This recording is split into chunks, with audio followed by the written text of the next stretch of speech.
লংগদুতে কাপ্তাই লেকের সৌন্দর্যে মুগ্ধ হবে যে কেউ, যেখানে সবুজ পাহাড় আর শান্ত জলরাশির মিতালি এক মায়াবী পরিবেশ তৈরি করে। বিশেষ করে সূর্যাস্তের সময় সোনালী আভা আর মেঘের খেলা মনকে মুগ্ধ করার মতো। লংগদুতে কাপ্তাই হ্রদের পানিতে এখনো ডুবে আছে মাঠ। পৌষের হিমেল সকালে যেখানে সবুজ চারায় ভরে ওঠার কথা ছিল ধানের মাঠ, সেখানে এখন শুধুই অথই পানি। ফলে সময়ের সাথে পাল্লা দিয়ে বাড়ছে কৃষকের দুশ্চিন্তা। কাপ্তাই লেকের পানির জন্য আমাদের গরু ছাগল মরতেছে, অথচ আমরা ধানের চাষ করতে পারতাছি না। দ্রুতভাবে আমরা পানি কমাইবেন। ক্ষতি হইতেছে। পানি তো মনে করেন মানুষের ধান ফালাবে, বীজ ফালাবে, পানি তো আরো আগের থেকে মানে দ্রুত কমানোর দরকার ছিল। শত শত একর জমি মনে করেন পানির তলা এখনো পড়ে রয়েছে। নির্ধারিত সময়ে পানি না কমায় রাঙামাটির লংগদু উপজেলায় বড় আবাদ নিয়ে অনিশ্চয়তায় পড়েছেন হাজারো কৃষক। এতে করে আসন্ন মৌসুমে খাদ্য সংকটের আশঙ্কা করছেন স্থানীয়রা। না কমার কারণে আমাদের সময় মতো মানে জমি রোপণ করতে পারতেছি না।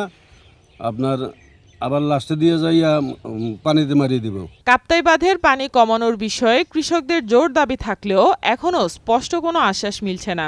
এ বিষয়ে কাপ্তাই বাঁধ কর্তৃপক্ষ মাহমুদ হাসানের সাথে ফোনে কথা বলে তিনি জানান, হ্রদে পানির পরিমাণ নির্ধারিত মাত্রার চেয়ে ৫ ফুট কম রয়েছে। আসন্ন নির্বাচন পর্যন্ত যাতায়াত সুবিধার্থে হ্রদের পানি না কমানোর প্রস্তাব আলোচনা হয়েছে। আসলে কোন দিকে যাই, এটা হলো যে কৃষি কর্মকর্তা ছিল আর মিটিং হয়েছিল গত 29শে নভেম্বর বা 30শে নভেম্বর এরকম সময়। আপনার সামনের ফেব্রুয়ারি নির্বাচনে লংগদু, নানিয়ারচর, বিলাইছড়ি আরো কত ছড়ি আছে না, এইগুলোতে যেন পর্যাপ্ত পানি থাকে। মানে অর্থাৎ মানুষের ভোটাধিকার প্রয়োগ বা যারা ভোট দিবেন আর কি, যে অফিসার গুলোকে, এরা যেন নির্বিঘ্নে এই দুর্গম এরিয়ায় যাতায়াত করতে পারে আর কি। সেই কারণে পানি যেটা আছে দ্রুত না কমে আর কি। আমার পানি আছে, আমার যে রোল কাপ, সেই রোল কাপ থেকে 6 ফিট নিচে আছে পানি।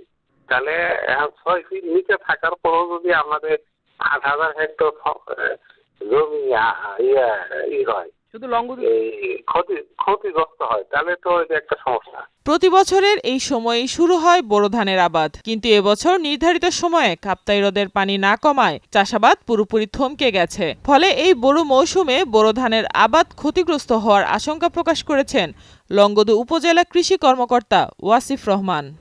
রবি মৌসুমে আমাদের সবজি ধান মিলে আমাদের প্রায় 8,000 হেক্টরের মতো চাষাবাদ করা হবে বলে আমরা আশা করছি। তবে এখানে প্রধান অন্তরায় হচ্ছে আমাদের কাপ্তাই লেক বেষ্টিত আমাদের এই লংগদু উপজেলায় প্রায় 6,500 হেক্টর জমি হচ্ছে কাপ্তাই লেকের মাঝে। তো সেক্ষেত্রে আমাদের দেখা যাচ্ছে যে আজকে ডিসেম্বরের 22 তারিখ হওয়া সত্ত্বেও কাপ্তাই লেকে এখন যে পরিমাণ পানি আছে, কৃষকরা বীজতলাই করতে পারছেন না। এবং যেহেতু বোরোর ক্ষেত্রে আপনার বীজতলায় আপনার ধানের জীবনকাল প্রায় আমরা 30 থেকে 45 দিন ধরি, সেক্ষেত্রে আজকেও যদি বীজতলা করে কৃষকদের কিন্তু এই ধানটা লাগাতে লাগাতে প্রায় জানুয়ারির 31 তারিখ হয়ে যাবে। এবং বীজতলার পরবর্তীতে আবার মূল জমিতে ট্রান্সপ্লান্ট করার পরে আমাদের ধানটা কাটতে কাটতে প্রায় জুন মাস পর্যন্ত লেগে যাওয়ার কথা। তো এখন যেহেতু পানি কমছে না, সেক্ষেত্রে কৃষকরা বীজতলাই করতে পারছেন না এবং ফলশ্রুতিতে কিন্তু আমাদের এই বড় মৌসুমে বোরো ধানের আবাদ ক্ষতিগ্রস্ত হওয়ার আমরা আশঙ্কা করছি। অবিলম্বে কাপ্তাই বাঁধ দিয়ে পানি ছেড়ে লংগদুর কৃষকদের বাঁচানোর দাবি এখন কৃষক ও স্থানীয়দের। সাইমা আক্তার, নয়াদিগন্ত।